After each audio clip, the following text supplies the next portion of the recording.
It is a hot summer day here on the Holistic Homestead, and we've got some maintenance tasks to do. The first one is putting away our garlic. It's cured for over 2 weeks. It's good to go. It's going to be shelf stable for almost a year. I also have to deadhead some flowers, do a harvest, and I'm going to show you all of that in this episode. Before we get started, make sure to hit that subscribe button for more health and homesteading content, and check out my YouTube memberships for more one-on-one support. I can now get support from you also from supers and gifts. Please check those out. All of your support keeps this homestead running.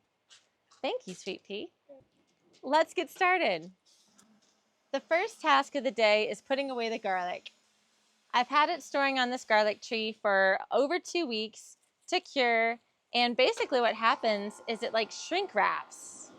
So after you've cured your garlic, you will feel the stems are really hard, and it's like they've essentially shrink wrapped around your garlic cloves, and that's a good sign. It's like protecting them to store longer. So it's at this point that you are going to snip off the roots as close as possible and the top, just like that. I'm still paying attention to if any have been damaged or dented, because if so, I'm going to use those first, just like this one. The other thing you can do is you can just dust off the dirt with your hands, so you're not peeling the garlic, but you can just give it like a little rub to get some of that mud off. Again, just going in here and trimming off the roots, and then trimming off the top, just like that. That's a pretty perfect garlic right there. And after that, we're going to store them in some bags, and I'm going to show you what that looks like. When storing and organizing your garlic, you should know that it's going to be important for you to save the biggest ones for seed next year if you intend to save your seed of garlic. And with this garlic, can't even remember the name of the variety off the top of my head, but the cloves are actually really big despite the whole garlic size. So it really doesn't matter how small this whole thing looks. I'm still going to get large cloves, but I do want to save the largest ones for seed for next. We are in my basement, and this is where I'm storing all of my garlic. So I've got these really cool little burlap bags, and our potatoes are in here. And this is a perfect place to store garlic, potatoes, onions, other root crops for up to a year, because it's typically dark and cool and dry. And so all I'm doing is I'm just keeping these in these bags, but I did separate what I'm going to use as my seed garlic, so my largest cloves there, and I have a bucket here of anything that's like dinged or cracked that I'm going to use first.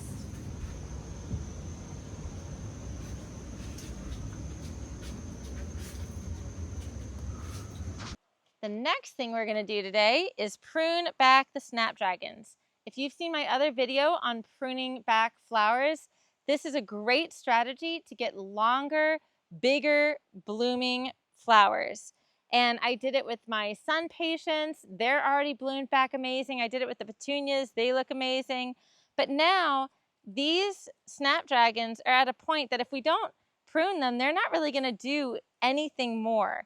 And so what I'm going to do is I'm going to cut all of these back. Oh, thank you. Gosh. Sorry. No, that's okay. Does she have it still? She has a handful. Cece, will you grab the flowers from her, sweetie? Let's see. Is there anything else we can give her to chew on? Oh, thank you for that. All right. So the way that we're going to prune back these guys is we're essentially just cutting them back in half. I'm looking for like the next little shoot of growth, and I can even come back a little bit more. I'm pruning these back to about 6 to 8 inches, and I'll just do this one and then I'll show you a close-up. But all of this is going to come back, and then we're going to get some more blooms. This is also an opportunity to like clean up the pathway. So these can get leggy like every flower, and then they can start to kind of take over. So I'm not even worrying about the ones that are coming in the path or encroaching on the path. I'm just cutting those out completely, so that way I've got a little bit more uniform, a uniform look to my pathway. So I'm not even worried about where I'm cutting those. I'm just going with the line of my pathway here. Yeah? I don't know. I trust your judgment, though. That's a good idea. What's the pink flower? But I think she's fine. I don't even think she's fussing about it, so she's okay. All right, now I'm going to show you a close-up of what it looks like. I do think that I could probably come through and also prune this petunia.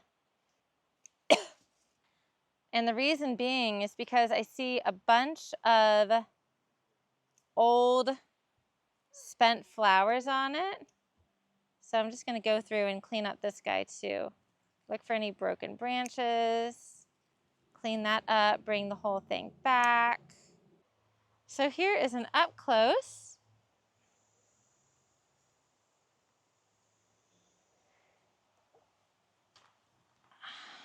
Here's an up close version of what we're talking about. We're just coming through and above a node,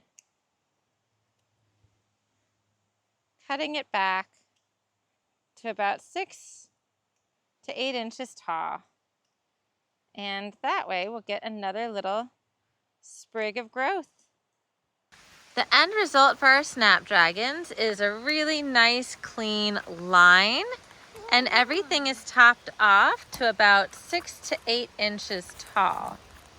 The very last thing that I have to do today is harvesting, and I've got quite a bit of work ahead of me with all of these tomatoes.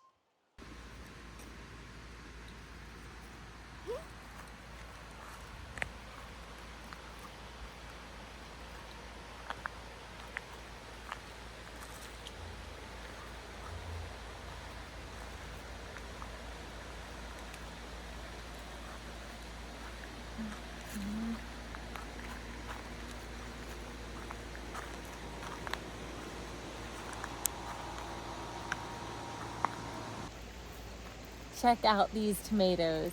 Even though our trellis for these guys collapsed, we are still collecting so many. Definitely not disappointing at all on the tomato front. Mom, look at this so far.